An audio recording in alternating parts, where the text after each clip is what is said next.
اور مچھلی والے پیغمبر یعنی یونس کو یاد کرو جب وہ اپنی قوم سے ناراض ہو کر غصے کی حالت میں چل دیے اور خیال کیا کہ ہم ان پر گرفت نہیں کریں گے، مگر پھر اندھیروں میں اللہ کو پکارنے لگے کہ تیرے سوا کوئی معبود نہیں، تو پاک ہے اور بے شک میں قصوروار ہوں۔ تو ہم نے ان کی دعا قبول کر لی اور ان کو غم سے نجات بخشی،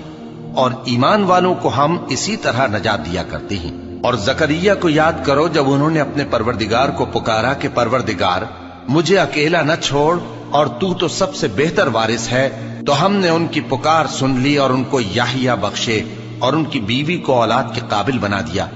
یہ لوگ لپک لپک کر نیکیاں کرتے اور ہمیں امید اور خوف سے پکارتے اور ہمارے آگے عاجزی کیا کرتے تھے۔ اور ان خاتون یعنی مریم کو بھی یاد کرو جنہوں نے اپنی عفت کو محفوظ رکھا، تو ہم نے ان میں اپنی روح پھونک دی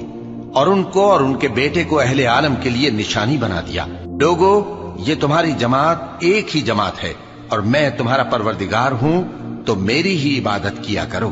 اور لوگ اپنے معاملے میں باہم متفرق ہو گئے، مگر آخر سب ہماری طرف رجوع کرنے والے ہیں۔ اب جو نیک کام کرے گا اور مومن بھی ہوگا تو اس کی کوشش رائے گا نہیں جائے گی،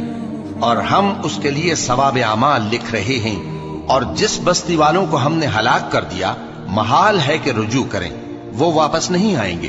یہاں تک کہ یاجوج اور ماجوج کھول دیے جائیں اور وہ ہر بلندی سے نیچے آ رہے ہوں، اور قیامت کا سچا وعدہ قریب آ جائے تو ناگہاں کافروں کی آنکھیں پھٹی کی پھٹی رہ جائیں